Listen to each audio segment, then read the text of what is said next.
இந்த பரிசுத்த ஓய்வு நாளிலே இறையியல் ஞாயிற்காக சிந்தனைக்காக தெரிந்து கொள்ளப்பட்ட திருமறை வசனம் உபாகமம் 6ஆம் அதிகாரம் 4 மற்றும் 5ஆம் வசனம். உபாகமம் 6, 4 மற்றும் 5. இஸ்ரவேலே கேள், நம்முடைய தேவனாகிய கர்த்தர் ஒருவரே கர்த்தர். நீ உன் தேவனாகிய கர்த்தரிடத்தில் உன் முழு இருதயத்தோடும் உன் முழு ஆத்மாவோடும் உன் முழு பலத்தோடும் அன்பு கூறுவாயாக. ஜெபம் செய்வோம்.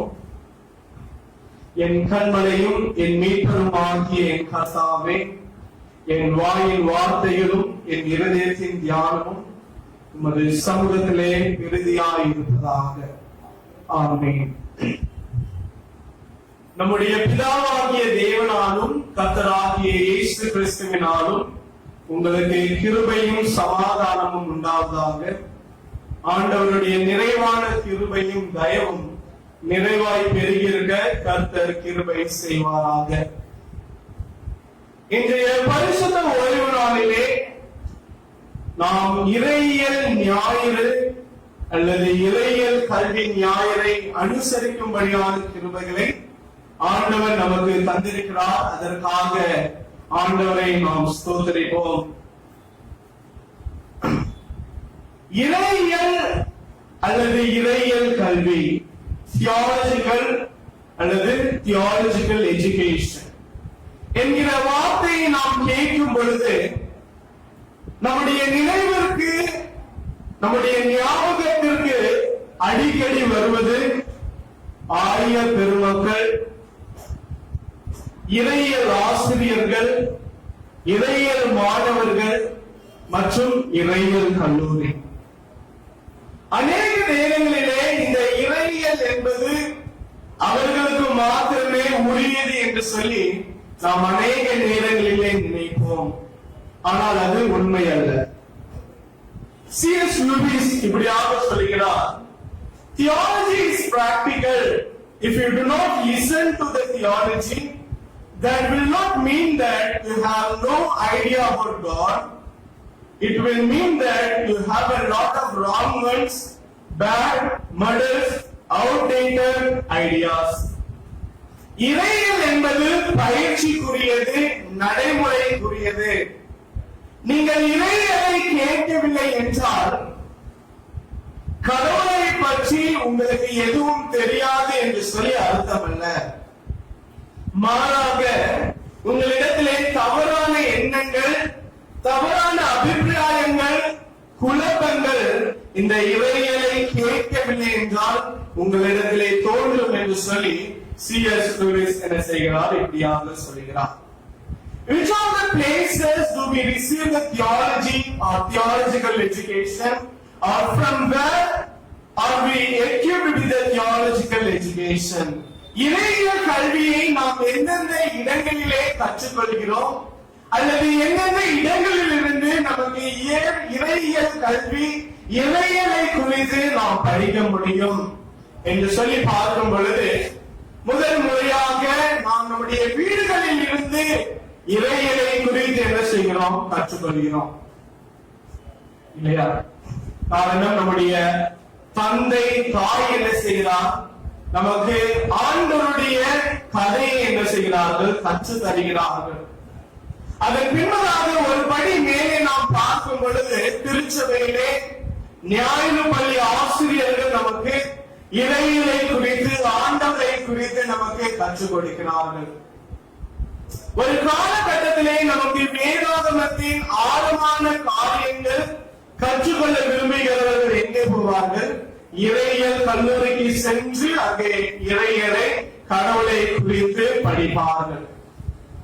ஆக நாம் இறையியலை ஹோம், சர்ச், இன்ஸ்டிடியூஷன், மீடியா, இறையியலை வீடு, திருச்சபை, கல்லூரி மற்றும் இன்றைய காலகட்டத்தில் எல்லாரும் இங்க ஆன்லைன்ல படிக்காங்க இல்லையா? மீடியாவில் படிக்காங்க. அதனால இறையியலை இந்தந்த இடங்களில் இருந்து பல வழிகளிலே நாம் என்ன செய்து கொண்டிருக்கிறோம்? நம்முடைய வாழ்க்கையிலே கற்றுக்கொண்டிருக்கிறோம். What is theology? இறையியல் என்றால் என்ன? யாராவது சொல்லுங்க, இருக்கிறவங்க சொல்லுங்க. இறையியல் என்றால் என்ன?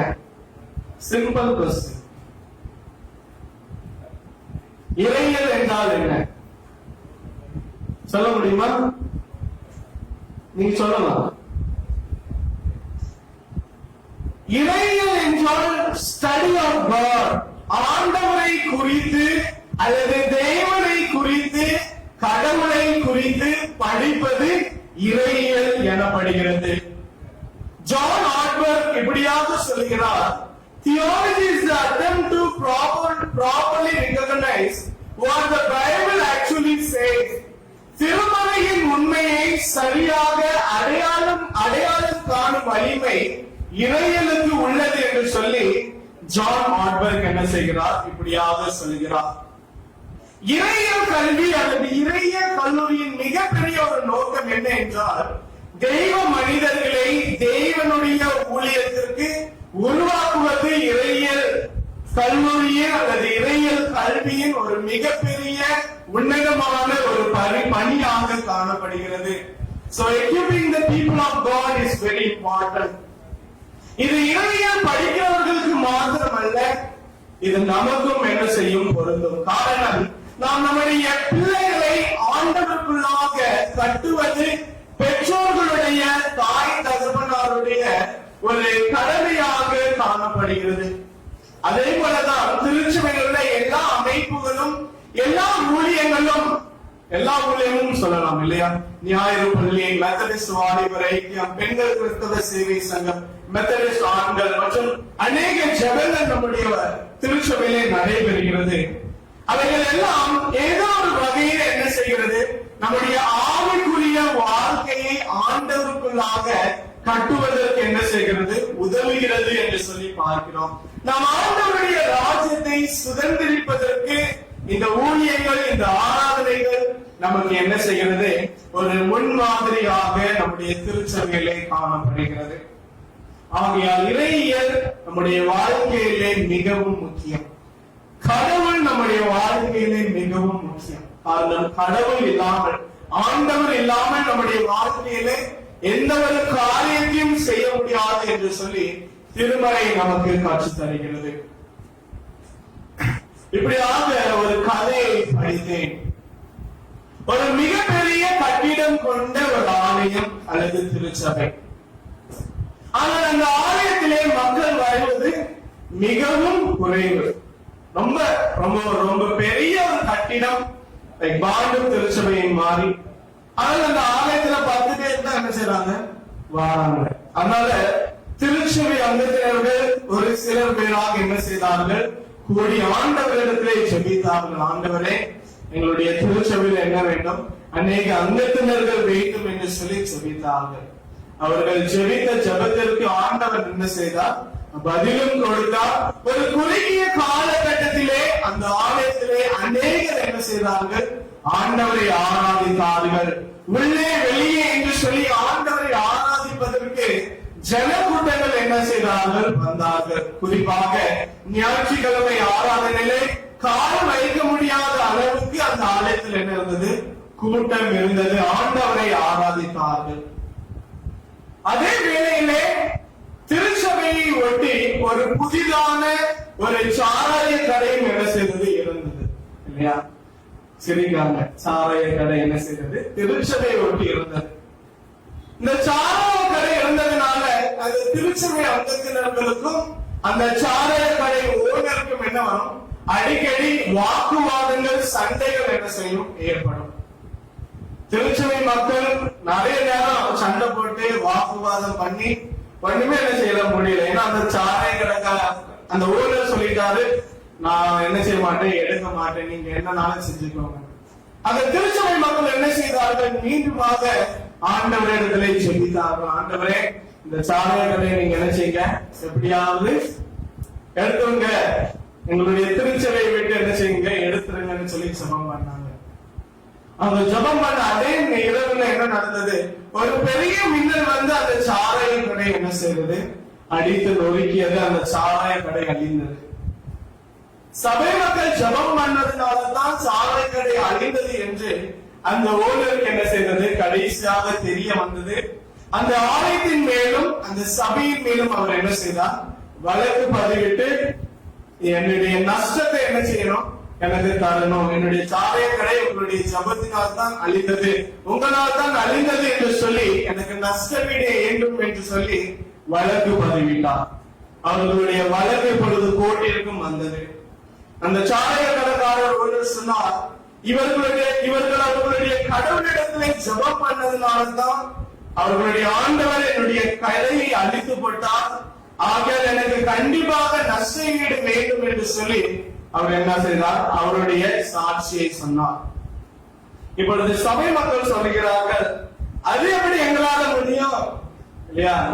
நாங்களாம் உங்களுடைய சாராய கடையை உடைச்சு போட்டோம் அப்படின்னு சபை மக்கள் என்ன செய்கிறார்கள்? சொல்லுகிறார்கள், சாராய கடை உடைஞ்சதுக்கு எங்களுக்கும் எந்த ஒரு சம்மதமும் இல்லை என்று சொல்லுகிறார்கள்.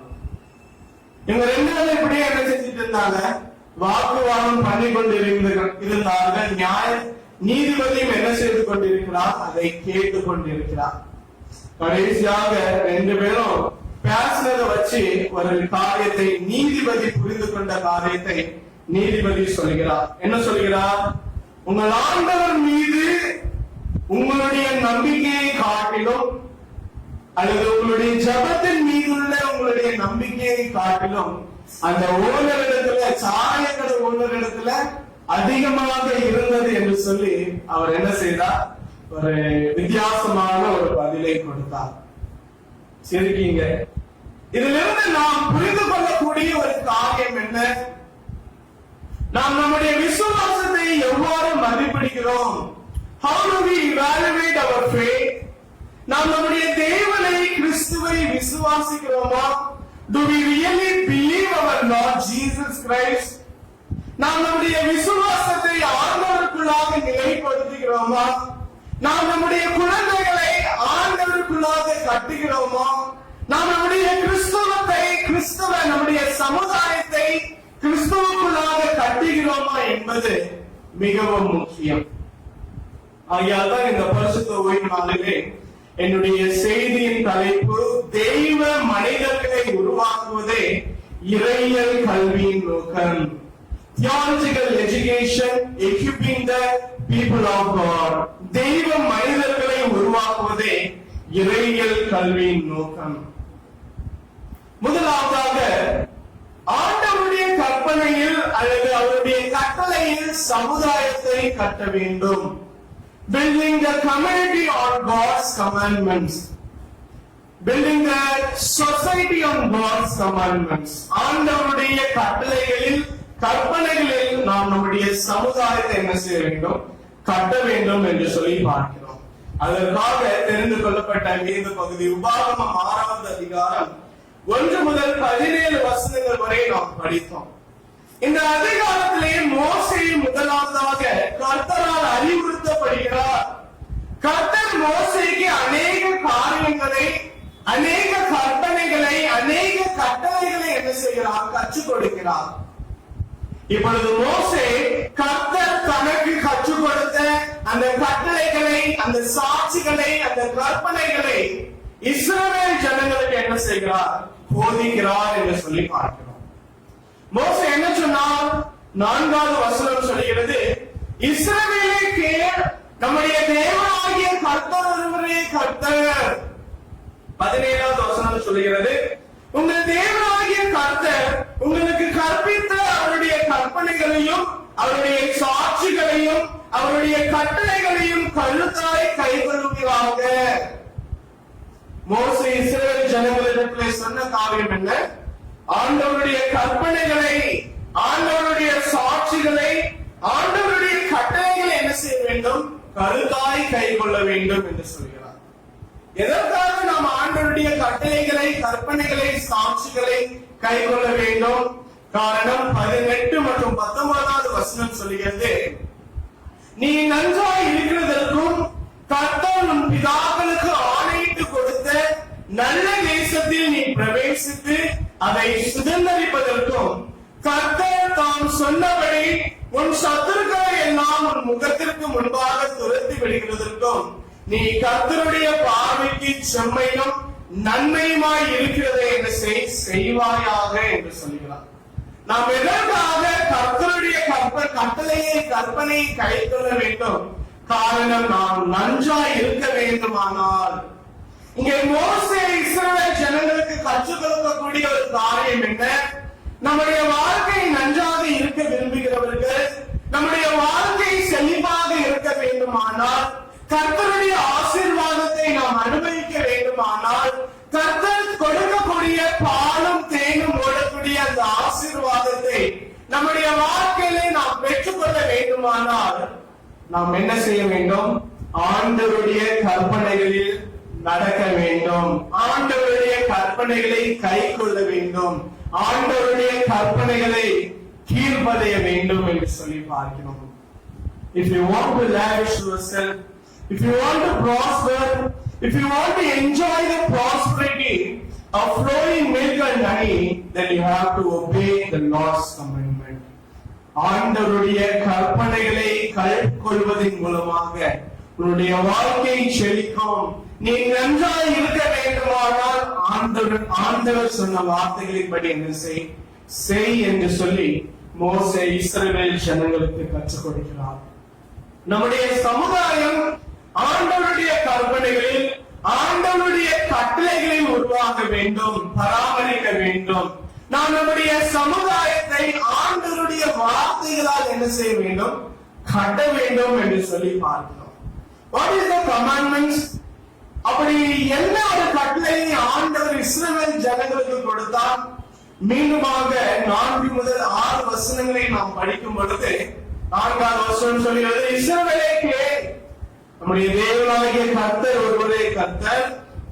நீ உன் தேவனாகிய கர்த்தரிடத்தில் உன் முழு இருதயத்தோடும், உன் முழு ஆத்மாவோடும், உன் முழு பலத்தோடும் அன்பு கூறுவாயாக. இன்று நான் உனக்கு கட்டளையிடுகிற இந்த வார்த்தைகள் உன் இருதயத்தில் இருக்க கடவுளே என்று சொல்கிறார். ஆண்டவர் இஸ்ரவேல் ஜனங்களுக்கு கொடுத்த கட்டளை என்ன? நீ உன் தேவனாகிய கர்த்தரை உன் முழு இருதயத்தோடும், உன் முழு ஆத்மாவோடும், உன் முழு பலத்தோடும் என்ன செய்? அன்பு கூறு என்று சொல்லி சொல்கிறார். ஆண்டவரை மாத்திரம் நாம் நேசிக்க வேண்டும், ஆண்டவரை மாத்திரம் நாம் அன்பு கூற வேண்டும், ஆண்டவரை நாம் ஆராதிக்க வேண்டும் என்று சொல்லி ஆண்டவர் இஸ்ரவேல் ஜனங்களுக்கு ஒரு கட்டளை என்ன செய்கிறார்? அது நமக்கு மட்டும் தரல, பெற்றோர்கள் ஆகிய நம்முடைய கடமை என்னது? 7 முதல் 8வது வசனம் சொல்கிறது, 7-8வது வசனம் சொல்கிறது, நீ அவைகளை உன் பிள்ளைகளுக்கு கருத்தாய் போதித்து உன் வீட்டில் உட்கார்ந்திருக்கிற பொழுதும், வழியில் நடக்கிற பொழுதும், படுத்துக் கொள்ளும் பொழுதும், எழுந்திருக்கிற பொழுதும் அவைகளை குறித்து என்ன செய்? பேசி என்று சொல்கிறார். அந்த கட்டளைகளை நாம் மாத்திரம் என்ன செய்யக்கூடாது? கடைபிடிக்க கூடாது. மாறாக நாம் நம்முடைய எதிர்கால சந்ததியை ஆண்டவருடைய வார்த்தையினால், ஆண்டவருடைய கட்டளையினால், ஆண்டவருடைய கற்பனையினால் என்ன செய்ய வேண்டும்? கட்ட வேண்டும். அதான் நான் சொன்னேன், நம்முடைய சமுதாயத்தை என்ன செய்ய வேண்டும்? கட்ட வேண்டும். சமுதாயம் என்பது நம்முடைய பிள்ளைகள், நம்முடைய கம்யூனிட்டி என்று சொல்லி பார்க்கிறோம். நாம் நம்முடைய பிள்ளைகளை ஆண்டவருடைய வாக்கில் கட்டும் பொழுது அவர்கள் எதிர்காலத்திலே ஒரு பெரிய ஒரு தெய்வ ஊழியர்களாக அல்லது எப்படினாலும் ஆண்டவருடைய ஊழியத்திற்கு என்ன செய்வார்கள்? வருவார்கள். எப்படிப்பட்ட ஊழியத்தினாலும் என்ன செய்வார்கள் என்று சொல்லி பார்க்கிறோம். இன்றைக்கு எத்தனை பெற்றோர்கள் நாம் நம்முடைய பிள்ளைகளுக்கு ஆண்டவருடைய வார்த்தைகளை கற்றுக் கொடுக்கிறோம், ஆண்டவருடைய கட்டளைகளில் அவர்களை வளர்க்கிறோம் என்று சொல்லி உங்களை நீங்களே என்ன செய்யுங்கள்? சோதித்து பாருங்கள். ஒருவேளை நாம் ஆண்டவருடைய கட்டளைகளில் நாம் நம்முடைய பிள்ளைகளை வளர்க்க தவறுவோமானால் வெஸ்டர்ன் கண்ட்ரி மாதிரிதான் இல்லையா, மேற்கத்திய நாடுகள் போலதான் நாமும் என்ன செய்வோம்? காணப்படும். அவர்கள் தங்களுடைய ஞானத்தை நிமித்தமாக, தங்களுடைய செல்வத்தின் நிமித்தமாக அவர்கள் சொல்லக்கூடிய காரணம் என்ன? கடவுள் இருக்கிறாரா, ஆண்டவர் உண்மைக்குமே இந்த உலகத்தை படைத்தாரா என்று சொல்லக்கூடிய அநேக கேள்விகள் என்ன செய்கிறார்கள்? கேட்கிறார்கள். அவர்களுடைய பெற்றோர்கள் அவர்களுக்கு என்ன செய்யவில்லை? அப்படிப்பட்ட காரியத்தை சொல்ல என்ன செய்தார்கள்? தவறினார்கள் என்று சொல்லி பார்க்கிறோம். அதனால்தான் இன்றைக்கு வெளிநாட்டுல பார்க்கும் பொழுது அநேக திருச்சபைகள் லைப்ரரி என்ன செய்தது, ஒரு புத்தக சாலையாக மாறினது. அங்கே அநேக சர்ச், அநேக சபைகள் இருக்கு. ஆனா சபையில யாரும் இல்ல, அங்கத்தினர்கள் என்ன செய்யல, இல்ல, ஆத்துமாக்கள் இல்லை என்று சொல்லி பார்க்கலாம். இங்க ஆண்டவர் சொல்கிறார், நீ நன்றாய் இருப்பதற்கு உன் தேவனாகிய கர்த்தரை உன் முழு இருதயத்தோடும், உன் முழு ஆத்மாவோடும், உன் முழு அன்போடும் என்ன செய், உன் முழு பலத்தோடும் அன்பு கூறுவாயாக என்று சொல்லி ஆண்டவர் நமக்கு கற்றுத் தருகிறார். இரண்டாவதாக, கிறிஸ்துவின் சரீரத்தில் நம்முடைய தாளந்துகளை கட்ட வேண்டும். Building the body of Christ with gifts. கிறிஸ்துவின் சரீரத்தில் நம்முடைய தாளந்துகளை கட்ட வேண்டும். முதலாவதாக நான் சொன்னேன், ஆண்டவருடைய கட்டளைகளில் நம்முடைய சமுதாயத்தை கட்ட வேண்டும் என்று சொல்லி. இரண்டாவதாக, நம்முடைய தாளந்துகளை கிறிஸ்துவின் ஒரே சரீரத்தில் கட்ட வேண்டும். கிறிஸ்துவின் சரீரத்தை கட்டுவது என்றால் என்ன, அல்லது யார் கிறிஸ்துவின் சரீரத்தை சார்ந்தவர்கள்? நீங்களும் நானும் ஆண்டவருடைய சரீரத்தை சார்ந்தவர்கள் என்று சொல்லி பார்க்கிறோம். திருச்சபை கர்த்தருடைய சரீரத்தை சார்ந்தது. Church is the body of Christ. ஆலயம் கிறிஸ்துவின் சரீரமாக காணப்படுகிறது. ஆலயம் கிறிஸ்துவின் சரீரமாக காணப்படுவதால் கிறிஸ்தவர்களாகிய நமக்கு கொடுக்கப்பட்ட மிகப்பெரிய ஒரு பொறுப்பு என்னது, இந்த சமுதாயத்தை நாம் ஒற்றுமையோடு பார்க்க வேண்டும், இந்த சமுதாயத்தை நாம் ஒற்றுமையோடு பழக வேண்டும் என்று சொல்லி பார்க்கிறோம். காரணம், நம்முடைய இந்திய நாட்டிலே பலவிதமான மக்கள் கூட்டம் என்ன செய்கிறது, காணப்படுகிறது. பலவிதமான கலாச்சாரங்களை குறித்து நாம் பார்க்கிறோம், பலவிதமான பாரம்பரியத்தை குறித்து பார்க்கிறோம், பலவிதமான ஜாதிகளை உடைய ஒரு மக்கள் கூட்டத்தினர் என்ன செய்கிறார்கள், நம்முடைய இந்திய தேசத்திலே இருக்கிறார்கள். சில பேர் சொல்லுவாங்க, இந்திய நாட்டினுடைய மொழியை காட்டிலும் ஜாதி எண்ணிக்கை என்ன செய்கிறது, அதிகமாக இருக்கிறது என்று சொல்லி. காரணம், நாம் என்ன செய்வதில்லை, நம்முடைய சகோதர சகோதரிகளை நாம் சமமாக பார்ப்பதில்லை. கிறிஸ்டியானிட்டியில என்ன இருக்கு, காஸ்ட் சிஸ்டம் இருக்கு. கிறிஸ்டியானிட்டியில ஜாதிகள் வேறுபாடுகள் என்ன செய்கிறது, காணப்படுகிறது. ஆகையால் திருச்சபை என்ன செய்கிறது, இந்த காலகட்டத்தை பிரிந்து போயிருக்கிறது. எபேசியர் 4வது அதிகாரம் 5 முதல் 6 வசனம் சொல்கிறது, நமக்கு ஒரே கர்த்தரும் ஒரே விசுவாசமும் ஒரே ஞானஸ்தானமும் எல்லாருக்கும் ஒரே தேவனும் பிதாவும் உண்டு. அவர் எல்லாரோடும் உங்கள் எல்லாருக்கும் இருக்கிறவர். நமக்கு யார் இருக்கிறார், ஆண்டவர் மாத்திரம் தான் இருக்கிறார் இல்லையா? ஆண்டவர் பிரிந்து போகிறார். ஆண்டவர் நமக்கு ஒரே ஆண்டவர் இருக்கிறார். பிதா குமாரன் பரிசுத்த ஆவியாக நம்மோடு கூட என்ன செய்கிறார், அசைவாடி கொண்டிருக்கிறார். நமக்கு ஒரே கர்த்தர் இருக்கிறது, நமக்கு ஒரே விசுவாசம் இருக்கிறது, ஒரே பாப்டிசம், ஒரே ஞானஸ்தானம் இருக்கிறது. காரணம், நமக்கு ஒரே தேவன் இருக்கிறார் என்று சொல்லி பார்க்கிறோம். நாம் எல்லாரும் ஒரே தேவனுக்குள் காணப்பட வேண்டும். நாம் எல்லாரும் ஒரே சரீரமாகிய ஆண்டவருக்குள் என்ன செய்ய வேண்டும், காணப்பட வேண்டும். காரணம், கிறிஸ்துவின் சுவிசேஷ வேலைக்காக கிறிஸ்து சரீரமாகிய சபையை வளர்க்க வித்தியாசமான தாளந்துள்ளவர்களை என்ன செய்கிறார், அழைக்கிறார். கிறிஸ்துவின் ஊழியத்தில் என்ன இருக்கு, வேறுபாடு இருக்கிறது. ஆண்டவர் சிலரை அப்போஸ்தலராக அழைக்கிறார், சிலரை தீர்க்கதரிசிகளாக அழைக்கிறார், சிலரை சுவிசேஷராக அழைக்கிறார், சிலரை மேய்ப்பராக அழைக்கிறார், சிலரை போதகராக அழைக்கிறார். ஆகையால் போதகர் உயர்ந்த பதவி, மேய்ப்பர் தாழ்ந்த பதவி இல்லை. அல்லது கல்லூரியில வேலை செய்கிற ஆசிரியர்கள் தான் பெரியவங்க, மிஷனரி ஊழியம் செய்கிறவங்க தாழ்ந்தவர்கள் இல்லை. நம்ம எல்லாருமே ஆண்டவருடைய ஊழியத்தை என்ன செய்கிறோம். யாரும் எதுக்கும் என்ன இல்லை, உயர்வும் கிடையாது, தாழ்வும் கிடையாது. காரணம், நம் ஆண்டவருடைய சமூகத்திலே சமமானவர்கள் என்று சொல்லி பார்க்கிறோம். நாம் ஆண்டவருடைய சமூகத்திலே சமமாய் இருப்பதினால் நாம் நம்முடைய சமுதாயத்தை நம்முடைய ஊழியத்திலே வேலை பார்க்கிறவர்களை, நம்முடைய சகோதர சகோதரிகளை நாம் சமமாக என்ன செய்ய வேண்டும்? பார்க்க வேண்டும். ஒரு சரீரத்துலதான் என்ன இருக்கு? கை, காலு, கண்ணு, மூக்கு, நாக்கு எல்லாமே இருக்கு இல்லையா?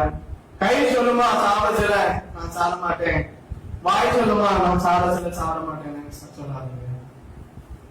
எல்லாமே இணைந்து செயல்படும். ஒரு சரீரத்திலே எப்பொழுது எல்லாம் இணைந்து செயல்படுகிறதோ அந்த இடத்துல என்ன இருக்கு? நன்மைகள் காணப்படுகிறது. அதே போலதான் மனிதர்களாகிய நாம் நம்முடைய சமுதாயத்திலே, நம்முடைய திருச்சபையிலே, நம்முடைய குடும்பங்களிலே, நாம் வாழ்கிற பகுதியிலே இணைந்து செயல்படும் பொழுது, இணைந்து ஊழியம் செய்யும் பொழுது ஆண்டவருடைய ராஜ்யம் என்ன செய்கிறது? கட்டப்படுகிறது என்று சொல்லி பார்க்கிறோம். நாம் நம்முடைய சமுதாயத்தை ஆண்டவருடைய ராஜ்யத்தில் என்ன செய்ய வேண்டும்? கட்ட வேண்டும். அதற்கு நாம் எப்படி இருக்க வேண்டுமா? அன்புடன் சத்தியத்தை கை கொள்ள வேண்டும் என்று சொல்லி பார்க்கிறோம். எல்லாரிடத்திலும் எப்படி இருக்கணும்? அன்பாக இருக்க வேண்டும். அன்பு சகலத்தையும் தாங்குகிறது என்று சொல்லி வேத வசனம் சொல்கிறது. நாம் அன்பா இல்லாமல் மற்ற காரியங்களை நாம் செய்யும் பொழுது நாம் நிச்சயமாகவே ஆண்டவருடைய சரீரத்தை நாம் என்ன செய்ய முடியாது? ஆண்டவருடைய ஊழியத்தை கட்ட முடியாது. மூன்றாவதாக, building our life on Jesus Christ. இயேசு கிறிஸ்துவின் மீது நம்முடைய வாழ்க்கையை கட்ட வேண்டும். இயேசு கிறிஸ்துவின் மீது நம்முடைய வாழ்க்கையை கட்ட வேண்டும். பரிசுத்த மத்தேயு 7வது அதிகாரம் 24 முதல் 29 வசனங்கள் வரை நாம் படிக்கும் பொழுது நம்ம எல்லாருமே தெரிந்த ஒரு பகுதி தான். இயேசு கிறிஸ்துவினுடைய மலை பிரசங்கம் 5, 6, 7 அதிகாரத்தில் ஆண்டவர் என்ன செய்கிறார்? தன்னுடைய மலை பிரசங்கத்தை தன்னுடைய சீஷர்களுக்கு மற்றும் மக்களுக்கு என்ன செய்கிறார்? கொடுக்கிறார். மலை பிரசங்கத்திலே நாம் என்ன கற்றுக்கொள்கிறோம்? ஆண்டவருடைய ஜீசஸ் எத்திக்கல் டீச்சிங். எது நம்முடைய வாழ்க்கையிலே நல்லது, எது நம்முடைய வாழ்க்கையிலே சரி, எது நம்முடைய வாழ்க்கையிலே தவறு என்பதை இயேசு கிறிஸ்து அந்த 3 அதிகாரத்தில் என்ன செய்கிறார்? நமக்கு கற்றுக் கொடுக்கிறார். குறிப்பாக 7வது அதிகாரத்தின் 24 முதல் 29 வசனங்களை நாம் படிக்கும் பொழுது இயேசு கிறிஸ்து தன்னுடைய மலை பிரசங்கத்தை என்ன செய்கிறார்? முடிக்கிற ஒரு பகுதியை நாம் பார்க்க முடியும். மலை பிரசங்கத்தின் கடைசி ஒரு பகுதி. அந்த பகுதியில் ஆண்டவர் என்ன செய்கிறார்? 24வது வசனம், ஆகையால் நான் சொல்லிய இந்த வார்த்தைகளை கேட்டு இவைகளின்படி செய்கிறவன் எவனோ அவனை கண்மலையின் மேல் தன் வீட்டை கட்டின புத்தியுள்ள மனுஷனுக்கு ஒப்பிடுவேன் என்று சொல்கிறார். ஆண்டவர் சொல்லக்கூடிய காரியம் என்ன? என்னுடைய வார்த்தையின்படி கேட்டு என்னுடைய வார்த்தையின்படி நடக்கிறவர்கள் எவர்களோ அவர்கள் தங்களுடைய வீட்டை என்ன செய்கிறார்கள்? கண்மலையின் மேல் கட்டுகிறார்கள்.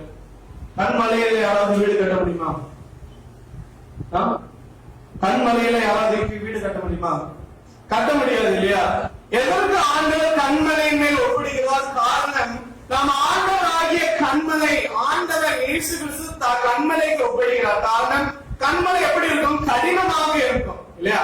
எந்த ஒரு காற்று புயல் வந்தாலும் கண்மலை என்ன செய்யாது? அசையாது. அப்படியே ஸ்ட்ராங்கா என்ன செய்யும்? நிற்கும். நம்முடைய வாழ்க்கையிலே நம்முடைய வாழ்க்கையை ஆண்டவராகிய இயேசு கிறிஸ்துவின் மீது நிலைத்து நிற்கும் பொழுது எவ்வளவு பெரிய பிரச்சனை வந்தாலும், எவ்வளவு பெரிய துக்கங்கள் வந்தாலும் நாம் என்ன செய்ய மாட்டோம்? அசைக்கப்பட மாட்டோம். நாம் ஸ்ட்ராங்காக என்ன செய்வோம்? இருப்போம் என்று சொல்லி பார்க்கிறோம். 25வது வசனம் சொல்கிறது, பெருமழை சொரிந்து பெரு வெள்ளம் வந்து காற்று அடித்து அந்த வீட்டின் மேல் மோதியும் அது விழவில்லை, ஏனென்றால் அது கண்மலையின் மேல் அஸ்திபாரம் போடப்பட்டிருந்தது என்று சொல்லி பார்க்கிறோம். நம்முடைய வாழ்க்கை ஆண்டவராகிய இயேசு கிறிஸ்துவின் மேல் அஸ்திபாரம் போடப்பட்ட ஒரு வாழ்க்கையை வாழ வேண்டும். அஸ்திபாரம் போடாத ஒரு வாழ்க்கை எப்படி இருக்கிறது? 26வது வசனம் சொல்கிறது, நான் சொல்லிய இந்த வார்த்தைகளை கேட்டு இவைகளின்படி செய்யாதிருக்கிறவன் எவனோ அவன் தன் வீட்டை மணலின் மேல் கட்டின புத்தி இல்லாத மனுஷனுக்கு ஒப்பாவான். மணல் என்னது? இந்த உலகம். இந்த உலக பிரகாரமான வாழ்க்கையில் நம்முடைய வாழ்க்கையை நாம் கட்டுவோமானால் பிரச்சனைகள் வரும், துன்பங்கள் வரும், சோகங்கள் வரும், நோய்கள் வரும். நம்மால் என்ன செய்ய முடியாது? தாங்கிக் கொள்ள முடியாது. காரணம், நாம் நம்முடைய அஸ்திவாரத்தை இந்த உலகத்தில் என்ன செய்கிறோம்? போட்டிருக்கிறோம். நாம் நம்முடைய அஸ்திவாரத்தை, நம்முடைய வாழ்க்கையை ஆண்டவராகிய இயேசு கிறிஸ்துவின் மீது கட்டும் பொழுது ஆண்டவர் என்ன செய்கிறார்? நமக்கு நன்மைகளை, ஆசீர்வாதங்களை நம்முடைய வாழ்க்கையில என்ன செய்கிறார்? தருகிறார். ஒரு அழகான ஒரு சண்டே ஸ்கூல் பாடலும் இருக்கு இந்த பகுதியை குறித்து. கற்பாறையின் மேல் கட்டினவன் புத்தி உள்ளவன், கற்பாறையின் மேல் கட்டினவன் புத்தி உள்ளவன், கற்பாறையின் மேல் கட்டினவன் புத்தி உள்ளவன். பெருமழை பெய்தது, பெருமழை பெய்தது, பெருமழை பெய்து நீர் விழுந்தது, பெருமழை பெய்து நீர் விழுந்தது, பெருமழை பெய்து நீர் விழுந்தது, அந்த வீடு நிலைத்து நின்றது. மணலின் மேல் கட்டினவன் புத்தியற்றவன், மணலின் மேல் கட்டினவன் புத்தியற்றவன், மணலின் மேல் கட்டினவன் புத்தியற்றவன். பெருமழை பெய்தது, பெருமழை பெய்து நீர் விழுந்தது, பெருமழை பெய்து நீர் விழுந்தது, பெருமழை பெய்து நீர் விழுந்தது, அந்த வீடு அழிந்து போனது, அந்த வீடு அழிந்து போனது. இந்த பாடல் என்ன செய்கிறது? தெளிவாக சொல்லுகிறது. நாம் நம்முடைய வாழ்க்கையை ஆண்டவராகிய இயேசு கிறிஸ்துவின் மேல் கட்டுவோமானால் நாம் அழிக்கப்படாமல் இருப்போம். நாம் நம்முடைய வாழ்க்கையை ஆண்டவராக இயேசு கிறிஸ்துவின் மேல் கட்டவில்லை என்று சொன்னால் நம்முடைய வாழ்க்கை என்ன செய்யும்? அழிக்கப்படும் என்று சொல்லி பார்க்கிறோம். நாம் எப்படிப்பட்ட வாழ்க்கையை கற்றுக்கொண்டிருக்கிறோம்? நாம் எப்படிப்பட்ட சமுதாயத்தை உருவாக்கி கொண்டிருக்கிறோம்? நாம் எப்படிப்பட்ட எதிர்கால சந்ததியை உருவாக்கி கொண்டிருக்கிறோம் என்பது மிகவும் முக்கியம்.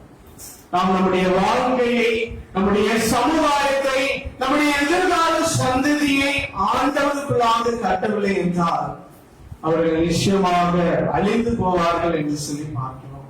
நாம் நம்முடைய வாழ்க்கையை, நம்முடைய சமுதாயத்தை, நம்முடைய குழந்தைகளை ஆண்டவருக்குள்ளாக கட்டும் பொழுது அவர்கள் நிலைத்து நிற்பார்கள். முடிவிலே நித்திய ராஜ்யத்தையும் என்ன செய்வார்கள்? பெற்றுக் கொள்வார்கள். இந்த நாளிலே 3 காரியங்களை நாம் தியானித்தோம். முதலாவதாக ஆண்டவருடைய கற்பனையில் நம்முடைய சமுதாயத்தை கட்ட வேண்டும். இரண்டாவதாக இயேசு கிறிஸ்துவின் சரீரத்திலே நம்முடைய தாளந்துகளை கட்ட வேண்டும். மூன்றாவதாக கிறிஸ்துவின் மேல் நம்முடைய வாழ்க்கையை கட்ட வேண்டும்.